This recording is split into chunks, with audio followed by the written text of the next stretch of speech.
Hey, what's up everybody? Welcome to Car Question, Matt with, James. and this week we are driving the...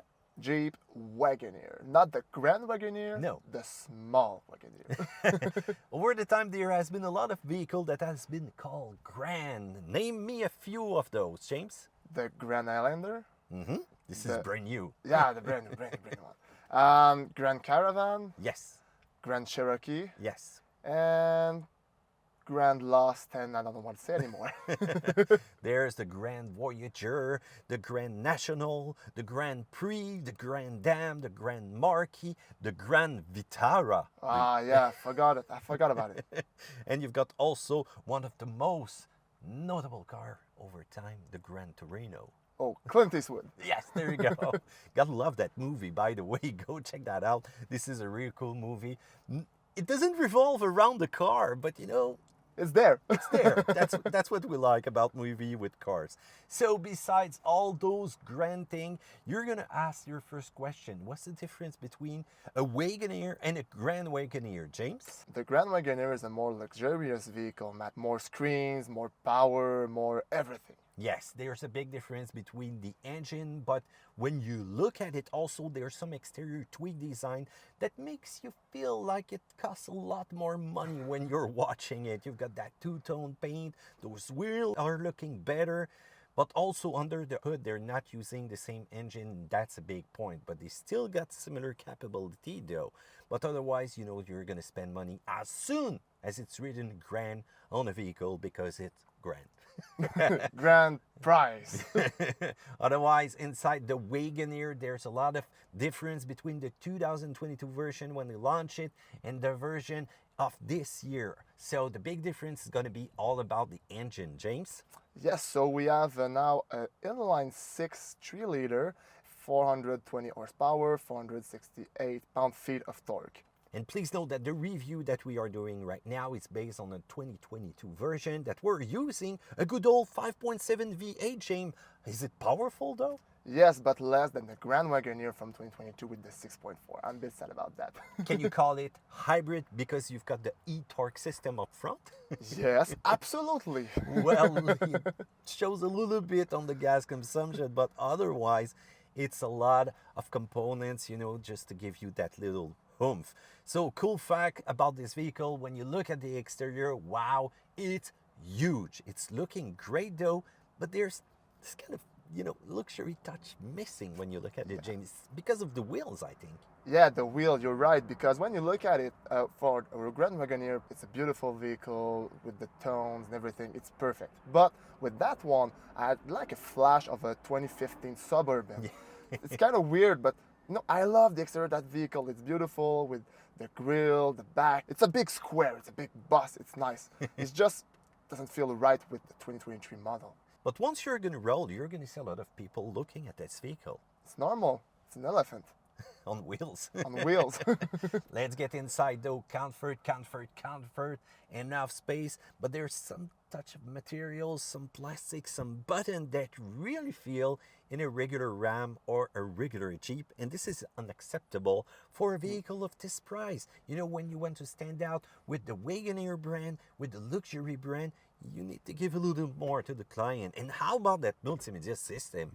It's so tough to use. Just the buttons on the side, you know, you try to push it and it's not working. You have to go to the screen and do the same option to activate, you know, the seats and the heat and everything. Yeah, it doesn't work with the tip of your finger. You need something to push with your entire thumb. Just use the media system. Just use the media system. Don't use the button on the sides.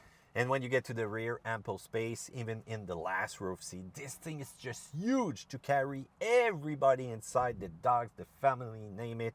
And you're gone on vacation with that. Let's talk about how it drives. It's pretty much an elephant on wheels, so it handles like an elephant. You accelerate, the elephant goes, ha ha ha, he's happy, you know, with his head up there. And when you brake, well, you're gonna see that he's gonna be touching the ground because yes, you can see a lot of suspension movement.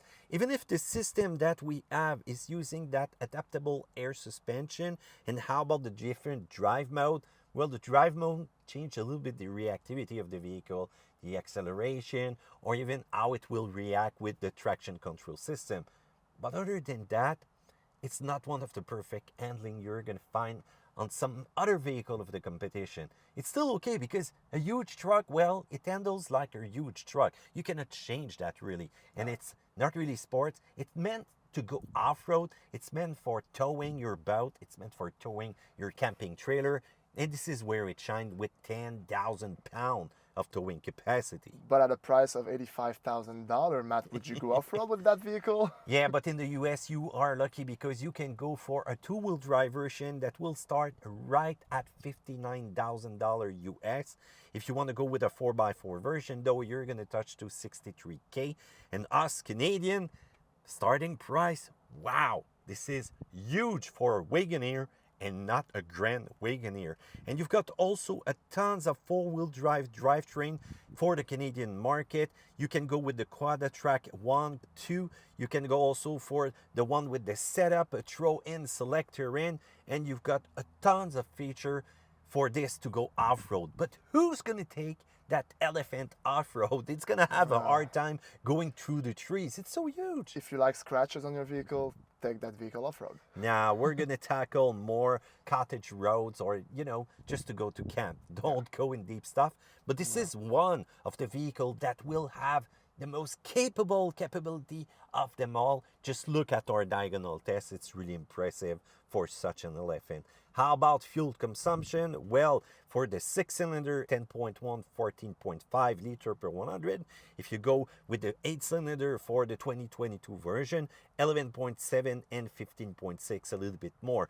And for our friend in the US, 16 miles per gallon in the city, 22 on the highway for a 4x2 version. So this is not too bad though. And by the way, rolling this week, we averaged 13 liter per 100. So it's kind of okay for the size of this vehicle, and it's probably one of the most fuel efficient in this segment. So according to the number, it's not green, but it's still kind of more efficient than those big Suburban back in the days, or even that first generation of Wagoneer. It might not be a green vehicle, but throw in a green paint and there you go. On the minus side, you've got those wheels, those tire sidewall, that unique color for Wagoneer. Come on, Jeep, you can do better than that. It's ultra huge, so if you have trouble parking or driving huge vehicle, well, you're gonna have to be careful. And it feels like a school bus behind the wheel, painted in yellow, and the kids will come to you. You just have to paint the vehicle and it's everything you want it to be. Yeah, you've got the multimedia screen also that doesn't react with the tactile button on the side. And another really strange thing, it's really hot inside that vehicle. Here, by the day we are filming this, it's really hot outside. Even if you use max AC inside, it's never gonna get cold. On the plus side, you've got that towing capacity. It's powerful, those off-road capability, but be careful between those two trees. Comfortable, and fuel consumption, kind of okay for its segment. So, will the Wagoneer will become a luxury brand for Jeep? Maybe, because when you go on Jeep website, on Stellantis website, Wagoneer is a brand by itself. Oh, we're gonna see something like Toyota, Lexus, Jeep, Wagoneer, and discuss a lot of money. So I'm not surprised that they will go into luxury destination. So feel free to tell us what you think in the section down there below. Thumbs up, subscribe, and we'll see you another time on another video of Car Question.